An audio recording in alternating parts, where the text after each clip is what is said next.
गुरु भगवान को नमन है। साकार गुरु की जो हमें प्राप्ति हुई है उसका मतलब है कि ईश्वर का हमारे ऊपर हाथ है, विशेष कृपा है। ईश्वर हमारे ऊपर उपकार कर रहा है।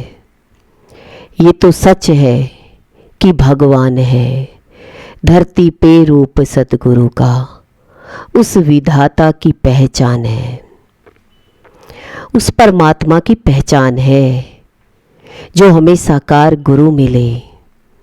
उनकी असीम कृपा हुई है, उनकी कृपा हम पर बरस रही है, जो हमें निरंतर भगवान से जोड़े हुए हैं।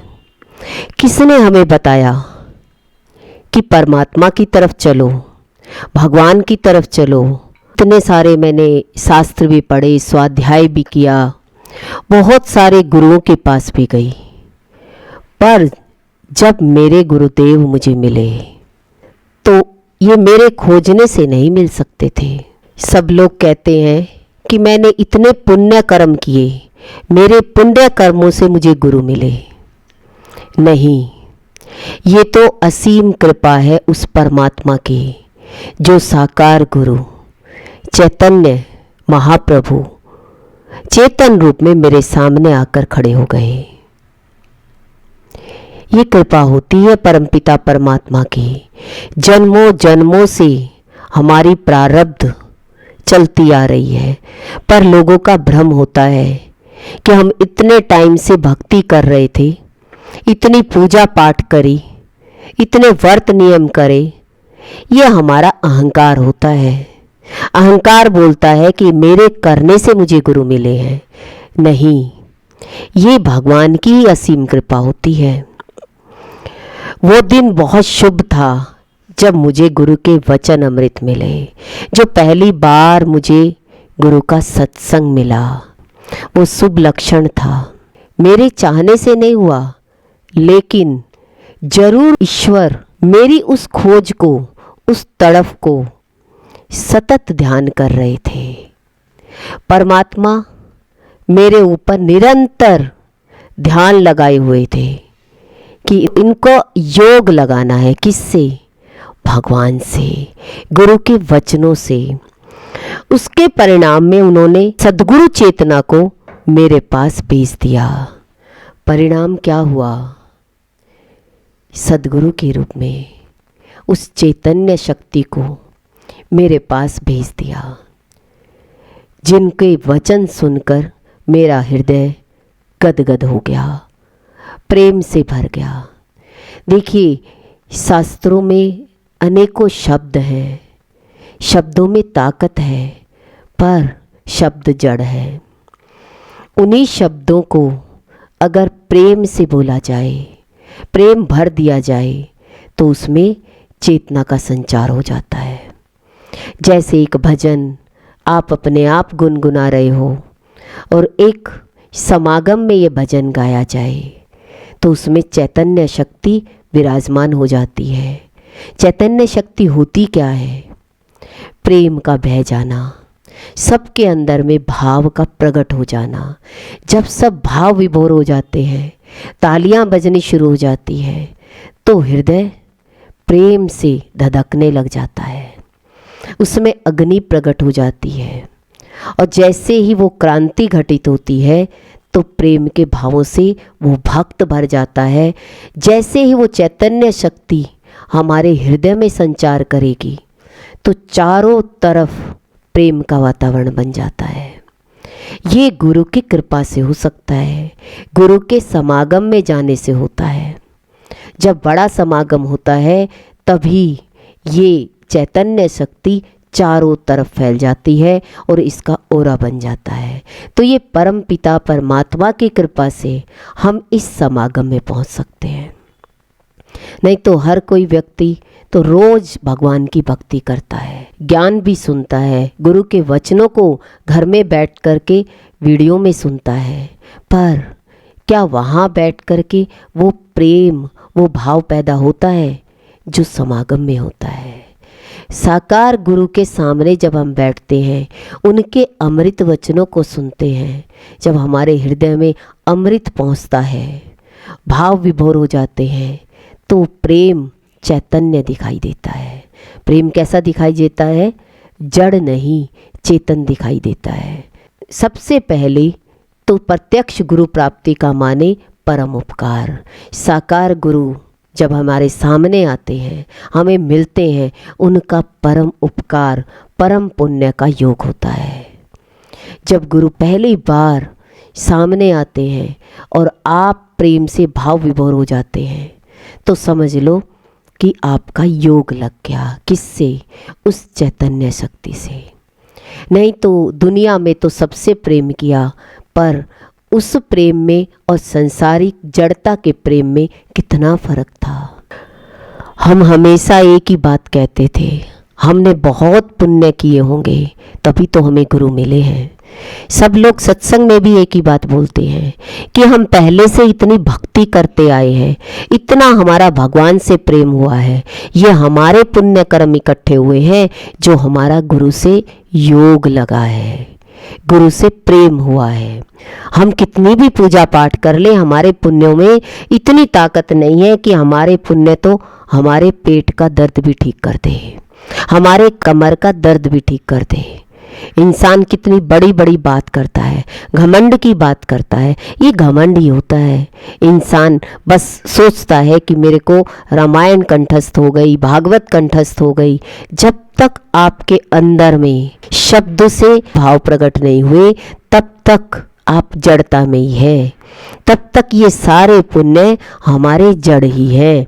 तो इसलिए कहा कि ये तो बहुत बड़ी बात है।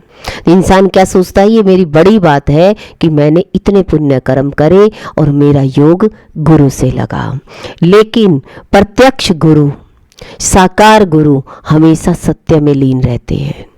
अब हम देखें कि हमने जितनी पूजा पाठ करी, जितने व्रत नियम करे, कितना टाइम एक इच्छा को पूरा करने के लिए भक्ति करी। मंदिर में गए, किसी ने कुछ बता दिया कि इसकी पूजा करो तो आपका ये काम पूरा हो जाएगा। पर सत्य गुरु क्या होते हैं? गुरु हमेशा सत्य में लीन रहते हैं, हमेशा उनकी करुणा भगवान के लिए, सच्चे भक्तों के लिए करुणा बहती रहती है। अब हम देखें कि क्या हमारी भक्ति है वो निरंतर बहती है या इच्छा है तब तक भक्ति है। जब तक आपकी इच्छा होती है तब तक आप भक्ति करते हो, और जैसे ही इच्छा पूरी हो या ना हो, थोड़े टाइम के बाद आपका मन कहेगा कि नहीं, कि मुझे इसके करने से कुछ नहीं मिला। आप कब छोड़ देंगे आपको पता ही नहीं होगा। पर हमने जब से गुरुदेव को देखा, जब से गुरुदेव मिले, तब से निरंतर ज्ञान में लगे हुए, ज्ञान देते हुए, सबको सुनाते हुए, सबको भक्ति में भाव विभोर करते हुए देखा कि इतने साल हो गए उन्होंने एक दिन भी सत्संग के लिए नागा नहीं किया। पर आप अपने आप को देखिए, कितना समय आप मंदिर में जा सकते हो, कितना समय आप मस्जिद में जा सकते हो, कितनी बार गुरुद्वारे में जा सकते हो, कितने लंबे अरसे तक आप सेवा कर सकते हो। देखिए आपकी लिमिट होगी। आप सोचेंगे 41 दिन करना है, सवा महीना करना है, 1 महीना करना है, 6 महीना करना है। हम सबको लगता है कि हम सबकी खोज हो सकती है। ये ईश्वर का षड्यंत्र है कि भगवान ही जानते हैं कि कितने लोगों को मुझे अपने में लगाना है, कितनों को मुझे संसार में भेजना है, कितनों को गलत काम को ठीक करने के लिए भेजना है। ये सारा भगवान का षड्यंत्र है। भगवान चाहते हैं तो हम भगवान में लगेंगे, ईश्वर चाहेगा तो हम परमात्मा में लगेंगे। नहीं तो थोड़े दिन बाद मन क्या कहेगा? ईश्वर नहीं चाहेगा तो आप कितना भी सत्संग सुने, तब भी सत्संग 1 घंटा सुनने के बाद भी आपको सत्संग का एक वचन भी याद नहीं होगा। कितने लंबे अरसे तक भगवान में लगे हुए हो, कितने लंबे समय से सत्संग सुन रहे हो, पर आज दिन तक सत्संग का भाव देने का नहीं उठा। तो सोचिए कि एक बच्चा इतने लंबे टाइम तक 25 साल तक पढ़े और उसके बाद उस विद्या को फेल कर दे, तो आप क्या कहेंगे? उसने 25 साल पढ़ने के बाद उसका यूज़ ही नहीं किया। ऐसे ही हम अपने जीवन में देखें कि इतने साल सत्संग सुनते हो गए, तो हमने भी कभी किसी को सत्संग सुनाया? कहीं हम चेतन होंगे तभी हम चैतन्य होकर के किसी के भावों को प्रकट कर सकते हैं। गुरु चेतन होते हैं तो हमारे अंदर में जड़ता में, देखिए शरीर भी जड़ है, मन भी जड़ है, बुद्धि भी जड़ है, और इसी जड़ता में परमात्मा का साक्षात्कार करा देते हैं। शरीर से ज्ञान देने भी जाते हैं, ज्ञान सुनने भी जाते हैं, मन को गुरु के वचनों में लगाते भी हैं और दूसरे को भी लगाने का प्रयास करते हैं। बुद्धि है कि बुद्धि इस ज्ञान को समझने लगी है, तो इसका मतलब ये जड़ शरीर चेतन होता जा रहा है। तो अपने आप का कैसे पता लगेगा कि मेरा मन अब भगवान में लीन हो रहा है, अब सत्य की तरफ जा रहा है, सत्य में लीन हो रहा है। मेरी बुद्धि अब सारा दिन भगवान के बारे में सोचती है कि कराने वाला भगवान है, ईश्वर है। तो कहते हैं उस ईश्वर का षड्यंत्र है। हमने जो थोड़ा बहुत खोजा, हमने थोड़ी बहुत खोज करी, मन में आया कि हम भगवान की तरफ चले, थोड़े दिन सत्संग में गए और उसके बाद कहते भगवान की ऐसी कृपा हो गई कि भगवान ने अपना प्रेम हमको दे दिया। तो षड्यंत्र क्या रचा भगवान ने कि उसमें कहीं उसका हम पर दिल आ गया, भगवान का दिल हम पर आ गया। हमने तो थोड़ी सी खोज करने की कोशिश करी थी, पर भगवान ने क्या चाहा? मैं इसे अपना दिल दे देता हूँ, अपना प्रेम न्योछावर कर देता हूँ। संसार में कौन होता है अपना प्रेम देने वाला? सब मांगने वाले खड़े होते हैं और गुरु भगवान हमें देने के लिए खड़े हैं। ये कृपा है भगवान की जो हम पर बरस रही है। इसलिए उन्होंने किससे योग करा दिया? हमारा सत्संग से योग करा दिया, हमारा भगवान से योग करा दिया, हमें गुरु के वचनों में प्रेम करा दिया कि अब गुरु वचनों के बिना नहीं रह सकते, बिना खाए पिए रह सकते हैं, पर सत्संग के बिना नहीं रह सकते। इसका मतलब मेरा शरीर, मेरा मन, मेरी बुद्धि चैतन्य हो गई है, सत्संग के बिना रहा नहीं जा सकता।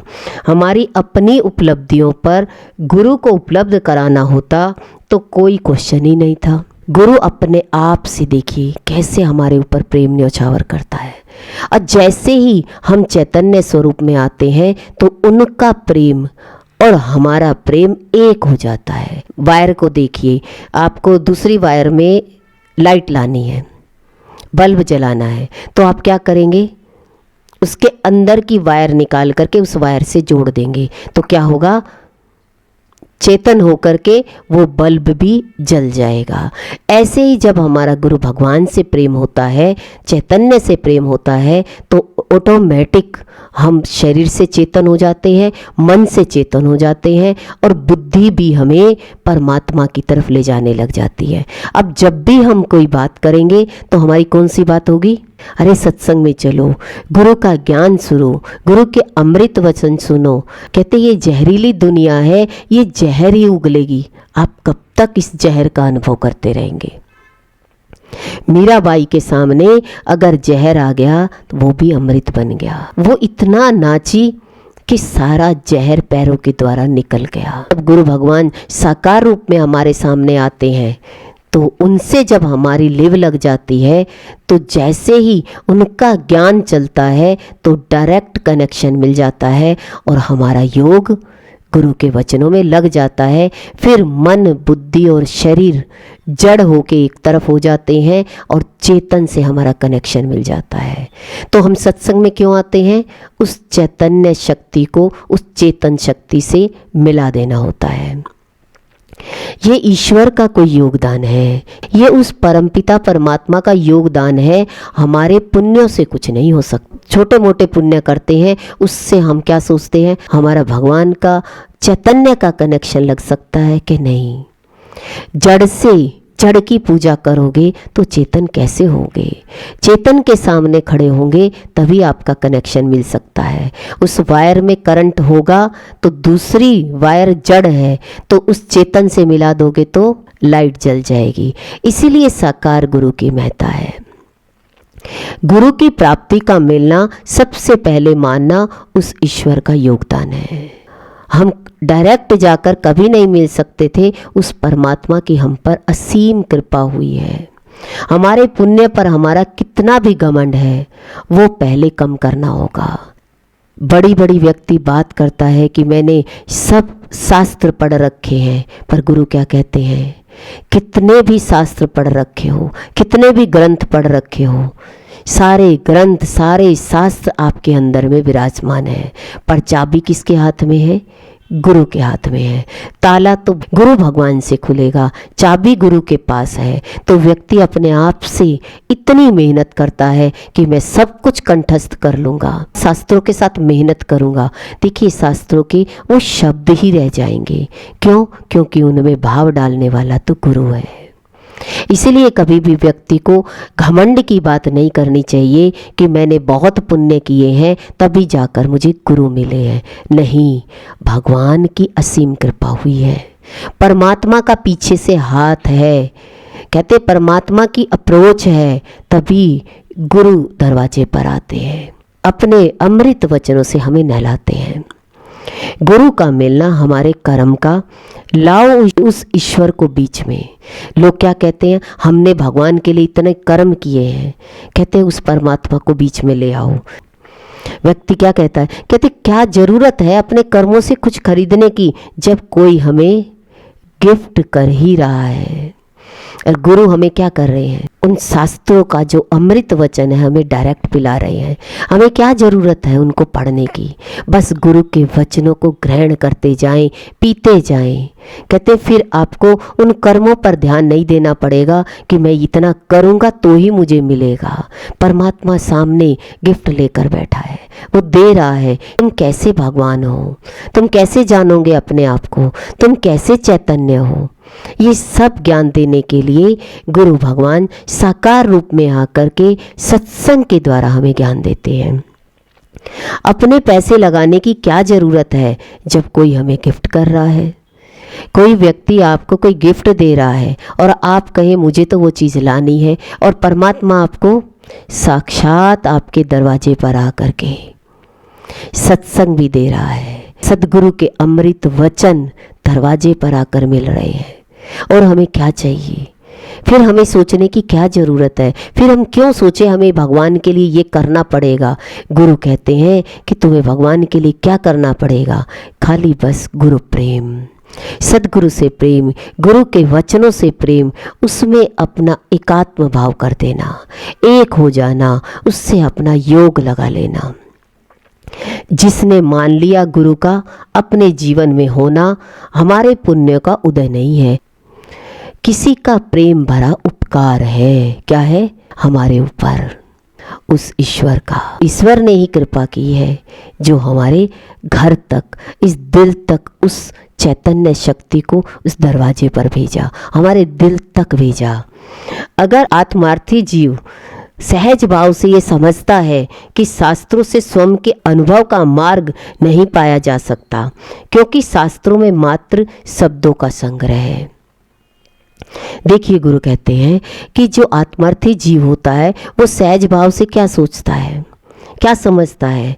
शास्त्रों के स्वयं के अनुभव से। शास्त्रों को हम पढ़े और हम सोचे कि हमें अनुभव हो जाएंगे। कहते हैं खाली शास्त्र में वे शब्द हैं, और शब्द क्या हुए? वे जड़ ही तो हैं। उनको भावों से सुना नहीं जाएगा, भावों से उनको ग्रहण नहीं किया जाएगा, तब तक वे शब्द क्या है? जड़ है। जब तक बच्चा स्टडी करता है और उनको अपनी विद्या नहीं मान लेता, उन शब्दों को माइंड में नहीं जमा लेता, तब तक वो विद्या खाली किस में है? उस बुक्स में ही है। ऐसे ही शास्त्रों का ज्ञान भी वो शब्द है। उन शब्दों को जब चैतन्य महापुरुष अपने द्वारा हमें सुनाते हैं और जब हमारा भाव उनके प्रति बनता है, तब जा कर के वो शब्द चेतन होते हैं। नहीं तो वे शब्द क्या हो गए? खाली जड़ ही है, चैतन्य नहीं है, क्योंकि शास्त्रों में मात्र शब्दों का संग्रह है। उन शब्दों में भाव कब डलते हैं? जब गुरु की मौजूदगी हो। उनमें कैसे डलेंगे? गुरुदेव भक्त कथा को सुनाते हैं और एक भक्त की कथा आप अपने आप पढ़ते हैं, तो आप कितनी देर में पढ़ लोगे वो भक्त कथा? 2 मिनट 5 मिनट में आप उस भक्त कथा को पढ़कर एक तरफ रख देंगे। और एक भक्त कथा गुरुदेव उस समागम में सुनाते हैं, तो उस समागम में उस भक्त कथा को सुनते हैं तो इतने सारे भक्त भाव विभोर हो जाते हैं। और जब वे भाव विभोर हो जाते हैं तो चारों तरफ क्रांति घट जाती है चैतन्य की, चारों तरफ अग्नि प्रकट हो जाती है, प्रेम प्रकट हो जाता है और सब तालियों से स्वागत करते हैं। अब उस भक्त कथा में अपने आप पढ़ने में और एक समागम में जब गुरु के सामने हम भक्त कथा को सुनते हैं तो दोनों में क्या फ़र्क है? वो चैतन्य है, उस समय में वो भक्त भी चेतन है, क्योंकि चैतन्य महापुरुष जब उस भक्त की कथा सुनाते हैं तो भक्त भी सुनते सुनते उनकी कथा को भाव विभोर हो जाते हैं, भक्त और भगवान का मिलन हो जाता है और चैतन्य हो जाते हैं, जड़ नहीं रहते। तभी भक्त पुकार करके रोता है, कभी चीखता है, कभी हंसता है, कभी गाता है। ये चैतन्य महापुरुष की निशानी है, जो उसके हृदय में भाव प्रकट होते हैं, क्योंकि गुरु चैतन्य है। चैतन्य व्यक्ति ही, चैतन्य महापुरुष ही दूसरे को चेतन कर सकता है। जिसके अंदर में पावर है वही पावर डाल सकता है। अगर मरा हुआ सही मायने में जड़ता में है तो वो किसी जड़ व्यक्ति को कैसे उठाएगा? इसीलिए कहा कि साकार गुरु के सामने बैठ करके ज्ञान सुनिए। कहा कि मौजूदगी होगी तो कोई अंतरंग बहती शुद्ध दशा होगी। जब गुरु की अंतरंग दशा से, शुद्ध दशा से भक्त के अंदर में शुद्ध भाव जाता है तो दोनों एक हो जाते हैं, दोनों का मिलन हो जाता है। सामान्य स्तर पर 2 सत्ता है। कौन कौन सी? एक जड़ की सत्ता है, दूसरे चेतन की सत्ता है। शरीर, मन और बुद्धि जड़ता में होते हैं। इनके सामने, इस शरीर के सामने, मन के सामने और बुद्धि के सामने जब ज्ञान सुनाया जाता है तो धीरे धीरे ये चेतन हो जाते हैं। जड़ सत्ता क्या है? आप सोफे पर बैठे हैं, सोफा क्या है? जड़ है, ये अपने आप से कुछ नहीं कर सकता। जैसे सामने टेबल है, टेबल क्या है? जड़ है। सामने पेन है, ये अपने आप से कुछ नहीं कर सकता, ये सब जड़ है। इनको जड़ इसलिए बोला गया क्योंकि ये सब जगह को घेरते हैं। क्या घेरते हैं? ये जड़ चीज़ें जगह को घेरती हैं। दूसरा जड़ क्या है?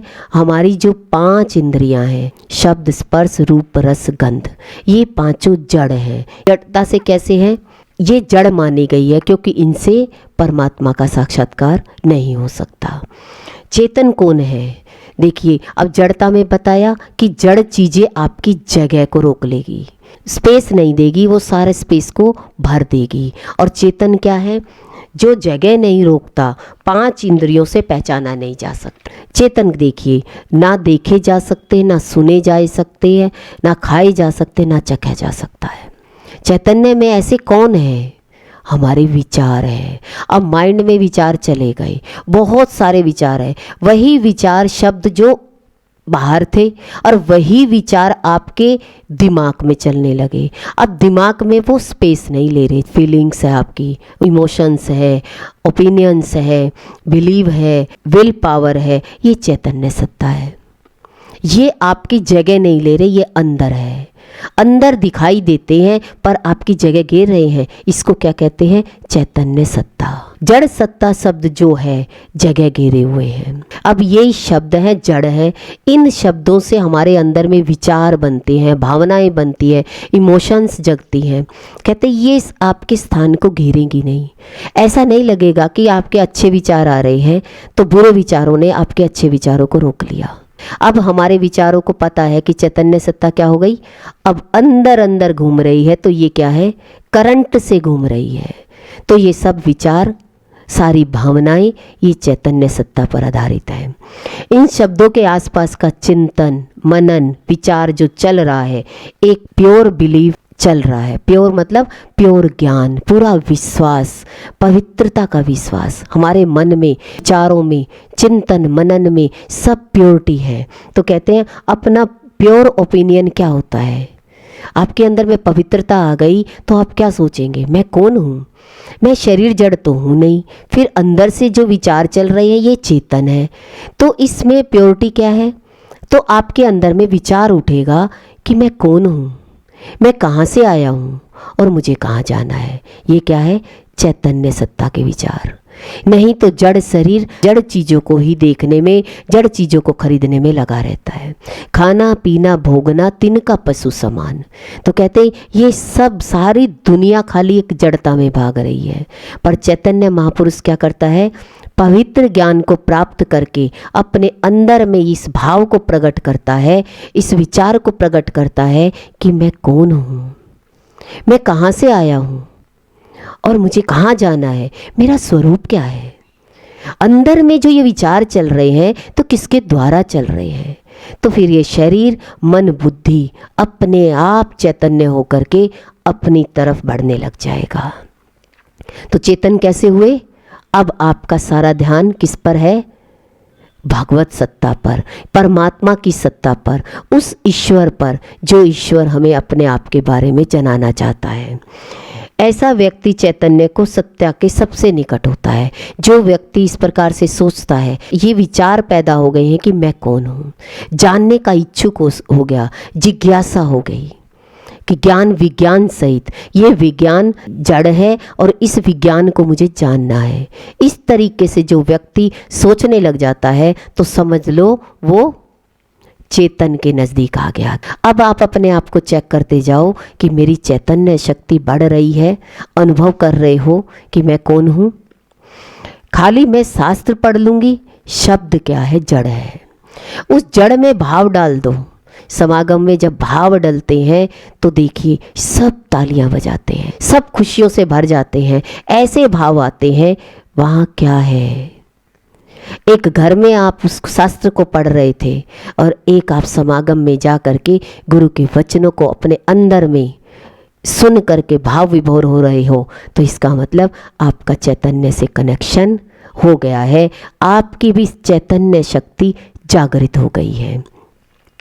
घर पर भी अकेले बैठे हो, पढ़ रहे हो, सत्संग देख रहे हो, सत्संग में जो शब्द आप सुन रहे हो वो इंद्रियों के द्वारा ग्रहण हो रहा है। जो इंद्रियों के द्वारा जो भी चीज़ आपसे ग्रहण हो रही है वो है जड़ता में। जो उसके साथ भावना का आवेश डाल दे, अब जैसे ही जड़ शरीर एकदम से इसमें कंपन आए और ये नृत्य करने लग जाए। चैतन्य महाप्रभु नाचते ही रहते थे, मीराबाई नृत्य ही करती रहती थी। उसके शरीर में चैतन्य भाव का प्रादुर्भाव हो गया और मन क्या हो गया, भगवान की चैतन्य शक्ति में लीन हो गया। और फिर वो उस जड़ को भूल गया, मैं कहाँ पर कैसे नृत्य कर रहा हूँ वो किसी को नहीं देखता। वैसे कोई व्यक्ति को कह दिया जाए कि आप नृत्य करो, वो कर ही नहीं पाएगा, क्योंकि जड़ता में है। मन भी जड़ है और तन भी जड़ है। भीतर कोई तरंग डाल दे हमारे अंदर में, गुरु हमारे अंदर में तरंग डाल देते हैं, सनसनी सी फैल जाती है। ये है चैतन्य सत्ता। चैतन्य सत्ता का आपका अनुभव होगा और जब ये अनुभव होने लग जाए तो आपको किसी से पूछने की ज़रूरत नहीं है। अब आपको चेतनता का पता लग गया कि पहले मैं जड़ था, मुझे कुछ अनुभव नहीं होता था। आज मैं गुरु के प्रेम में इतना भाव विभोर हो गई तो मुझे अपने शरीर की शुद्ध बुद्ध नहीं रही, ये बुद्धि चलती नहीं है, ये मन चलायमान नहीं होता, फिर ये संसार की तरफ नहीं जाता, फिर ये भगवान की तरफ मुड़ जाता है। शरीर भी भगवान की तरफ जाएगा, सत्संग सुनेगा, सुनाएगा, मन भी भगवान में लगेगा, किसी की तरफ नहीं जाएगा। बुद्धि भी कितना भी संसार में चालाकी करती थी पर ये ईमानदार हो जाएगी। ये पहचान है चैतन्य शक्ति की। हमें उस चैतन्य सत्ता में ले जा सके पदार्थ नहीं ले जा सकते। अब आपके पास बहुत पैसा भरा पड़ा है और आपका मन तो चैतन्य है ही नहीं, शरीर भी चैतन्य नहीं है, तो क्या वो पैसा आपको भगवान की तरफ ले जाएगा? आपको गलत रास्ते ले जा सकता है। वो पैसा आपको शराब के ठेके पर ले जा सकता है। वो पैसा आपको गलत जुए में ले जा सकता है, पर वो पदार्थ जड़ पदार्थ है। पर जड़ता की तरफ लोग कितना भाग रहे हैं, सारा दिन पैसा कमाना पैसा कमाना। चेतन तो अपना शरीर है ही नहीं। जब तक चैतन्य नहीं होगा तब तक जड़ पदार्थों की भी वैल्यू नहीं होगी। जो परमात्मा स्वरूप हुआ है वही हमें उस परमात्मा की तरफ ले जा सकता है। शुद्ध पवित्र आत्मा ही हमें आत्म साक्षात्कार करा सकता है। इसीलिए साकार गुरु की महिमा है। इन शब्दों के अंदर जो भाव डल जाए वो क्या है? चैतन्य। तुम सोचते हो हम घर पर ही पड़े रहें कि कितने मिनट में आपने वो भक्त कथा पढ़ ली? 5 मिनट में। पर आपके अंदर में कोई भाव नहीं बना। आपने समय भी लगाया, मन भी लगाया, पर आपने घमंड कर लिया कि मैंने तो भगवान का नाम ले लिया, मैं तो चैतन्य सत्ता में आता हूँ। नहीं, जब तक गुरु के सामने बैठ कर के गुरु वचनों को अंदर नहीं सुनोगे, जब तक गुरु के वचन आपके अपने नहीं हो जाएंगे, तब तक वो विद्या भी अविद्या है। वो अविद्या आपके जीवन में कभी आपको कामयाबी की तरफ नहीं लेकर जाएगी। इसीलिए सत्संग ही सुनना हमारे लिए बहुत ज़रूरी है। तो शिष्य को इतनी समझ होती है कि शब्दों के साथ साथ गुरु का समागम होना चाहिए, गुरु के शिविर में जाना चाहिए। जब तक गुरु है तब तक गुरु के सामने बैठकर ज्ञान लेना। जब तक साकार गुरु है, गुरु का शरीर है, तब तक गुरु के सामने बैठकर ज्ञान लेना। कभी ये मत सोचना हम घर बैठे ही सुन लेंगे, उससे इतना प्रभाव नहीं पड़ेगा। खाली शब्दों से काम मत चलाना। हम क्या सोचते हैं, खाली शब्दों से काम चलाने लग जाते हैं। गुरु क्या बताएंगे, तुम आत्मा हो शरीर नहीं। बार बार हमें यही तो बताते हैं, वही बात कितने सालों से सुन रहे हो। जब तक वो बात आपकी अपनी नहीं हुई तब तक गुरु का सानिध्य है, गुरु का ज्ञान, गुरु के अमृत वचनों को अपने अंदर में ग्रहण करते जाओ। उनके समागम में रसधार बहती है। कितना रस बहता है देखिए। शिविर में जाते हैं तो रस से भरे हुई वाणी होती है। समागम में जो चैतन्य धधक रहा है वो इतनी आग फैलाता है कि तुम तक थोड़ी चिंगारियाँ उड़ेंगी या नहीं। तो समागम में इतनी चिंगारियाँ निकलती हैं, वो चिंगारियाँ हम तक जरूर पहुँचेगी। थोड़ी थोड़ी चिंगारी तो जरूर सबके सामने आती है। वो कब होगा? घर पर खाली केवल शब्दों तक सीमित रहोगे या गुरु के समागम में जाओगे? गुरु के समागम में जाकर उस चैतन्य वचनों को अपने जीवन में ग्रहण करना। तुम 4 घंटे शास्त्रों को पढ़कर अभ्यास करोगे, 2 घंटे गुरु के सामने बैठ जाओ, वही ज्ञान आपका अपना हो जाएगा। करंट नहीं है एक वायर में, उस वायर को दूसरी करंट वाली वायर से जोड़ दो तो जलने में कितनी देर लगी। ऐसे ही गुरु के साथ बैठ करके, डायरेक्ट सत्य के साथ बैठ करके सत्य से मिलन हो जाए तो झूठ को छूटने में कितनी देर लगेगी। झूठ था ही नहीं। झूठ कब तक था? जब तक मैं चैतन्य महापुरुष से नहीं मिला, मैं गुरु से नहीं मिला, तब तक मैं जड़ था। जब मैं सत्य से मिल गया तो अब झूठ मेरा सदा सदा के लिए समाप्त हो गया। इसीलिए साकार गुरु की महिमा है। साकार गुरु के सानिध्य में बैठकर गुरु के रसधार बहते हुए वचनों को अपने जीवन में ग्रहण करो, अपने हृदय में उतारो। आपका हृदय गुरु के लिए खुल जाएगा तो हृदय कमल खिल जाएगा। इस दिल को हृदय कमल बोला जाता है। हमारा हृदय का कमल खिल जाए, हमारी पंखुड़ियाँ खुल जाए। जो बंद दिल था वो प्रेम से ही खुल सकता है, नफरत से नहीं, राग द्वेष से नहीं। इसीलिए बार बार प्रार्थना है कि गुरु के शिविर में जाकर गुरु के ज्ञान को प्राप्त करो, गुरु के वचनों को अपने हृदय में धारण करो। गुरु भगवान के अनंत अनंत शुक्राने हैं।